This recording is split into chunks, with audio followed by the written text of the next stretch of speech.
Bonjour à vous qui avez choisi de suivre ce MOOC, ce 10e MOOC du Collège des Bernardins. Cela fait 5 ans que le collège propose ce genre d'études et celle-ci va être consacrée pour quelques semaines, 10 semaines, à l'évangile de Matthieu et plus précisément à l'Église selon Matthieu.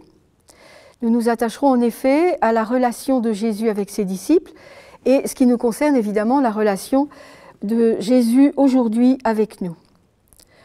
En exergue de cette étude, j'ai choisi la phrase « Vous êtes le sel de la terre, mais si le sel se dénature, avec quoi sera-t-il salé ?» On trouve cette phrase au chapitre 5 de l'évangile de Matthieu, le verset 13. Et d'emblée, j'ai préféré vous faire entrer dans l'écriture. Notre méthode sera beaucoup de lecture, bien sûr la Bible, il faut avoir une Bible avec soi. Pour ma part, j'utilise la traduction de la Bible de Jérusalem, mais vous pouvez en avoir une autre, vous vous y retrouverez très facilement. Il suffit d'avoir à chaque fois la bonne référence. J'indique les références et nous nous promènerons beaucoup dans la Bible, bien sûr l'évangile de Matthieu comme point de départ, point d'étude privilégié, mais aussi facilement dans l'Ancien Testament et j'indiquerai à chaque fois où nous sommes et comment se repérer dans les textes.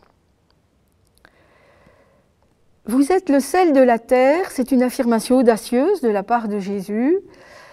Il s'adresse à ses disciples, ceux qui sont réunis autour de lui, et il est en train de leur dire que le sel peut se dénaturer, le sel peut perdre de sa saveur, peut perdre de son goût, mais surtout, et cela nous oblige à faire des références dans l'Ancien Testament, il peut véritablement perdre de sa nature.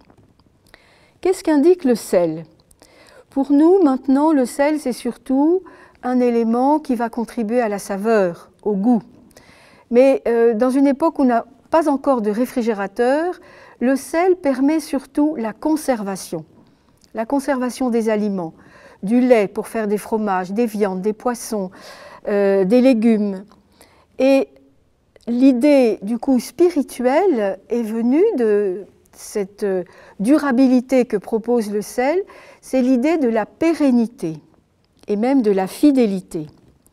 Pérennité, c'est le terme qui caractérise l'alliance que Dieu, depuis qu'il a formé son peuple, propose à l'homme. Et je vais vous donner 3 références dans l'Ancien Testament qui confortent cette idée. Et ces références, à chaque fois, évidemment, sont bien connues de Jésus lui-même et des évangélistes qui vont écrire leurs textes, leurs récits. Et ils savent sur quoi s'appuyer. Je prends dans le livre du Lévitique. Le livre du Lévitique est le 3e livre de la Bible, du Pentateuque, après la Genèse et l'Exode. Et c'est surtout un code pour les rituels, les lois, qui est adressé aux prêtres. Et au livre du Lévitique, chapitre 2,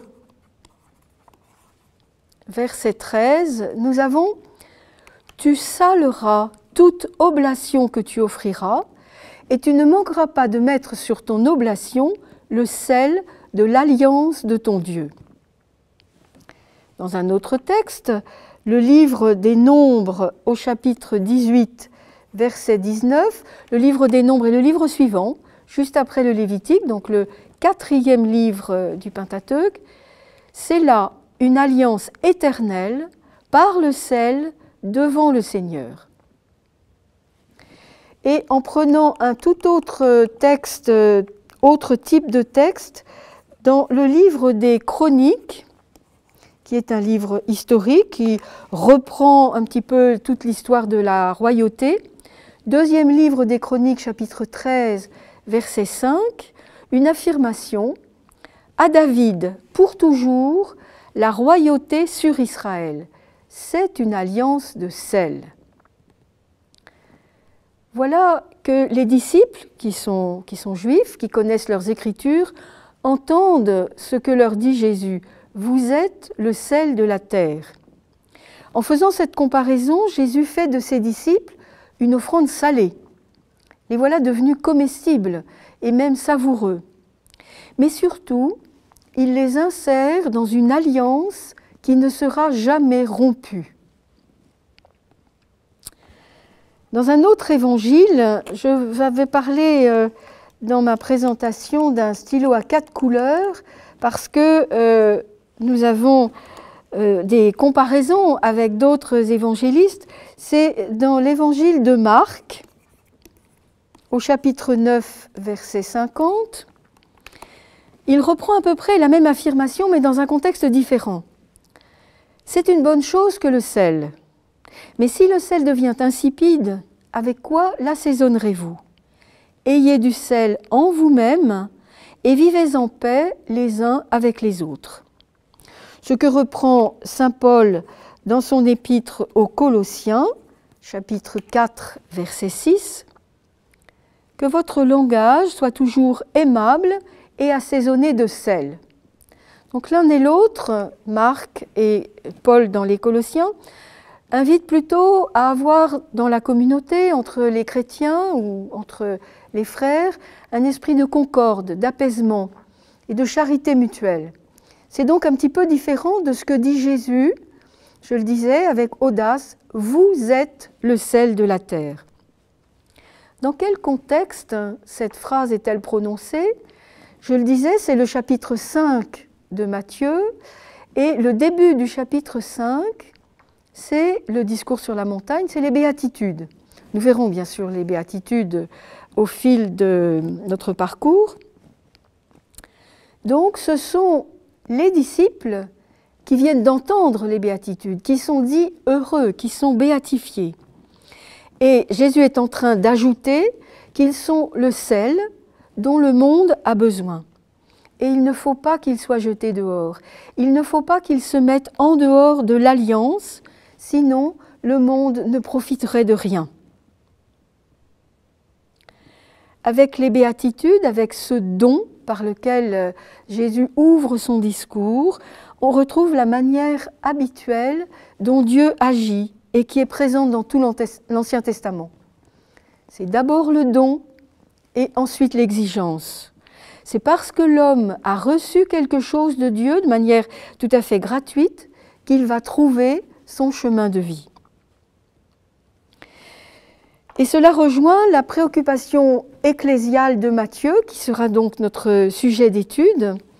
En faisant les œuvres du Christ, en agissant comme lui, en témoignant de l'Évangile, de la bonne nouvelle qu'il propose à tous, les disciples vont donner du goût à l'humanité.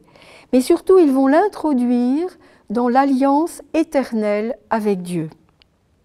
C'est une responsabilité que l'on ne peut ni affadir ni négliger, et c'est une mission que les disciples, qui sont donc béatifiés, et c'est notre cas à nous aussi, ont à accomplir dans l'Alliance.